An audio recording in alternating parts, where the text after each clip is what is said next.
Bahkan saya diundang yang kedua kalinya, saya pakai sarung mahal, pakai baju koko kurang lebih sudah mahal, sudah 400.000, pakai sorban, dan saya pakai mobil. Apa yang terjadi? Baru saya buka, apa katanya? Assalamualaikum Ustadz, ini saya sudah siapkan parkir khusus untuk Anda. Orang menilainya awal-awal ini casing. Bahkan saya punya kalau seseorang punya toko direkrut, apa yang dilihat pertama kali? Penampilannya, etos kerjanya. Ini maknanya orang itu penampilan. Ada orang yang kerja di instansi apa itu minimal tingginya sekian, minimal apa. Itulah penilaian manusia. Dinilai dari yang pertama casingnya. Tetapi Allah Subhanahu wa taala di sini, Allah Subhanahu wa taala dan Rasulullah itu menilai seseorang bukan berdasarkan bodinya. Gemuk tidak masalah, tinggi tidak masalah, kurus tidak masalah, keribu tidak masalah, lurus tidak masalah, hitam tidak masalah, putih tidak masalah. Yang penting apa? Dilihat hatinya. Lah ini loh luar biasanya Allah Subhanahu wa taala. Bahkan dikatakan di dalam ayat Al-Qur'an ini, surat Al-Hujurat ayat ke-13, di akhir ayatnya apa? Inna akramakum indallahi atqakum. Sungguhnya kemuliaan seorang hamba di hadapan Allah Subhanahu wa taala ditimbang atau diukur berdasarkan ketakwaannya semata. Bukan fisiknya, bukan bajunya, bukan hartanya. Nih punya duit, dimuliain. Enggak. Kadang kalau kita itu punya teman, kita klasifikasi berdasarkan apa? Hartanya. Ibu-ibu ini, kalau ibu-ibu yang kaya, kalau ada apa ini? Ada hajatan mantenan gitu, yang kaya-kaya kumpul sama kaya-kaya. Namanya yang sosialita, Mbak Novi, Mbak Sinta, naiknya Avanza, mobil keren. Ini kalau orang-orang biasa, yang itu pakai naik angkot, bahkan nanti apa makanannya pun dibedain. Itu kita berdasarkan apa? Hartanya. Tapi Allah tidak. Kita itu kalau kita menilai seseorang berdasarkan hartanya, berdasarkan cantiknya, berdasarkan gantengnya, enggak.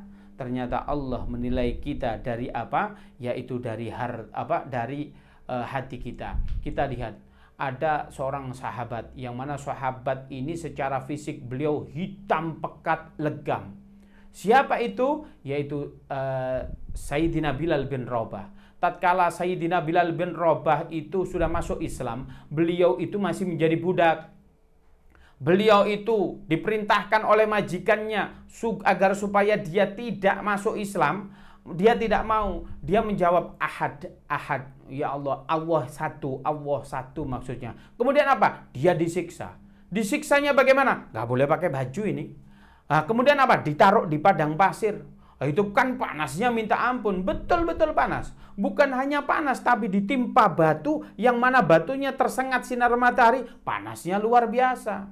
Nih kalau kita lihat, saya itu pernah pada saat umroh, pada saat saya 2014 haji, itu apa yang terjadi? Sendal saya hilang. Betul di situ banyak sandal, tapi bukan punya saya. Sehingga apa? Saya ambil, ini bukan hak saya. Kemudian apa? Saya nggak pakai sendal.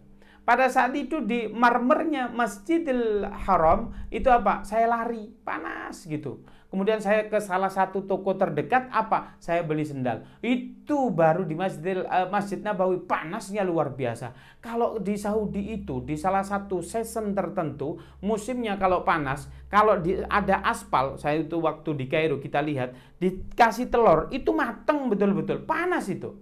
Sayyidina Bilal bin Rabah pada saat itu ditaruh di padang pasir, kemudian dikasih batu. Beliau tetap mengatakan Al-Ahad, Al-Ahad, Al-Ahad, Allah yang Esa, Allah yang Esa.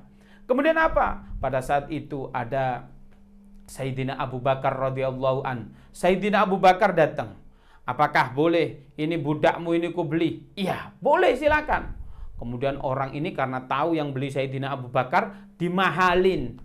Mahalin berapapun, ternyata Pak Sayyidina Abu Bakar nggak nawar sama sekali. Kemudian apa? Dibeli. Kemudian apa?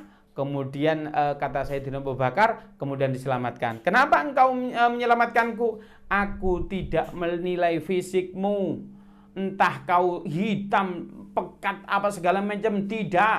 Bagaimana tidak? Tapi aku nilai di hatimu ada unsur kemuliaan. Di hatimu ada Islam yang sangat luar biasa. Ini loh penilaian orang yang sejati. Maka pada saat itu Sayyidina Abu Bakar mengajak Sayyidina Bilal bin Rabah. Tetapi orang yang jual tadi bilang apa? Nih Abu Bakar, seandainya kamu tadi jangan kau minta ini budakku, jangan kau beli, kamu minta aja aku kasih. Ini saya nggak seneng ini budak saya ngerepotin, paling nggak kualitas, nggak mutu. Loh, ini kalau kita yang digitukan, loh tahu gitu kan ya nggak tak beli, aku cuma minta toh. Lah kamu kok bilang mahal? Itu kalau kita. Tapi jawaban Sayyidina Abu Bakar apa? Kalau seandainya kamu tadi jual lebih mahal daripada ini, maka tidak akan kutawar. Loh, Sayyidina Abu Bakar malah komen semacam itu. Ini menunjukkan Sayyidina Abu Bakar menilai seseorang bukan karena fisiknya, tapi karena hatinya. Luar biasa sekali. Oleh karena itu, seseorang itu dinilai dari hatinya. Jangan menilai seseorang itu dari fisiknya. Oh, dia itu, mohon maaf ini, dower. Oh, dia itu giginya mancung. Oh, giginya mancung itu apa berarti? Tonggos atau apa? Atau hidungnya mancung ke dalam. Jangan dinilai itu, tapi yang dinilai adalah hatinya. Yang kedua apa yang dinilai itu? Wa a'malikum. Ya, yang kedua apa? Yang dinilai adalah a'malikum, amalnya. Amalnya ini bagaimana? Itu yang harus kita nilai. Bagaimana amal seseorang? Nah, ini orang itu dikatakan baik, maka dia itu dalam beramalnya. Saya itu pernah bertamu ke dalam seseorang ini saya anggap wah dia sudah ustadz, sudah kiai begitu ya, tapi saya safar jauh gitu. Kemudian saya dari awal adzan sampai adzan berikutnya, namanya saya jamak takhir, saya tidak sholat karena sholat saya takhir. Lalu saya tanya, bah kenapa jenengan tidak sholat? Loh, saya sholat. Ini loh ada ayatnya, as-sholatu lidzikri. Sholat itu untuk mengingat kepada Allah. Saya sudah ingat kepada Allah. Loh, ini kan tidak boleh. Sholat itu harus versinya Rasulullah. Ini Rasulullah dibanding orang ini takwaan mana? Ya takwaan Rasulullah. Lah kalau kita lihat Rasulullah saja sholatnya masih menggunakan pergerakan Allahu Akbar. Bahkan di mata kakinya ini sampai gosong. Karena apa? Ini luar biasa. Beliau itu kalau dzikir di masjid luar biasa. Maka amal seseorang itu dilihat dia merujuk kepada Allah dan Rasulnya enggak? Merujuk kepada amalan para sahabat enggak? Merujuk kepada para ulama yang diajarkan oleh para sahabat enggak? Kalau ngawur sakar BDW enggak boleh. Maka kalau ini, maka dia beramalnya lihat. Dia beramalnya saudara apa enggak? Kemudian apa? Kalau dia beramal ikhlas atau tidak. Ada seseorang yang ingin beramal tapi tidak ikhlas. Contoh orang yang beramal tidak ikhlas. Dia bersedekah, tapi sedekah dia nyakitin hati orang. Gimana caranya? Ada anak yatim seandainya kita sekolahkan. Oh, ternyata dia pandai, juara itu, pinter. Kemudian gedenya dia berkata ini anak nih, kalau bukan aku yang nyekolahin, dia nggak akan jadi manusia. Nah, emang jadi apa anak ini? Seharusnya kan dia tetap jadi manusia. Ini sombong. Kalau ada orang semacam ini, nol di hadapan Allah Subhanahu wa Ta'ala. Bahkan dulu di zaman para tabi'in ada budaya yang sangat luar biasa. Di depan masjid itu ada tiang. Yang mana tiang ini lubang yang tembus sampai situ.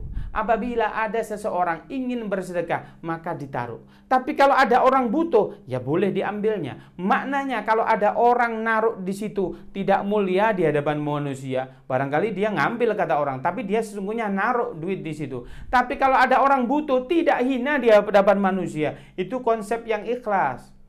Tapi kalau zaman sekarang kayaknya nggak bisa itu ya dipraktekkan. Ada tiang itu, ada orang naruh 100 juta, ya sudah 5 menit lagi habis itu diambil satu orang. Kalau zaman dulu ngambilnya sesuai kebutuhan.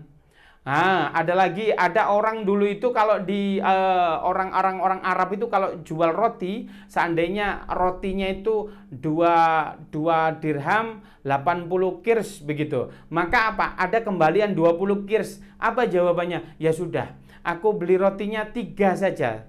3 dirham. Kemudian apa? Ditaruh di sini sisanya, ditaruh sini. Kalau ada orang butuh, boleh ngambil. Maknanya beli, dia tidak merasa mulia di hadapan manusia, ngambil pun tidak merasa hina. Itulah kita harus beramal secara ikhlas. Oleh karena itu kita harus senantiasa berikhlas. Tapi ada pesan dari guru saya, ada amalan 2 hal. Kalau kita nggak ikhlas pun dikategorikan mendapatkan amal. Apa?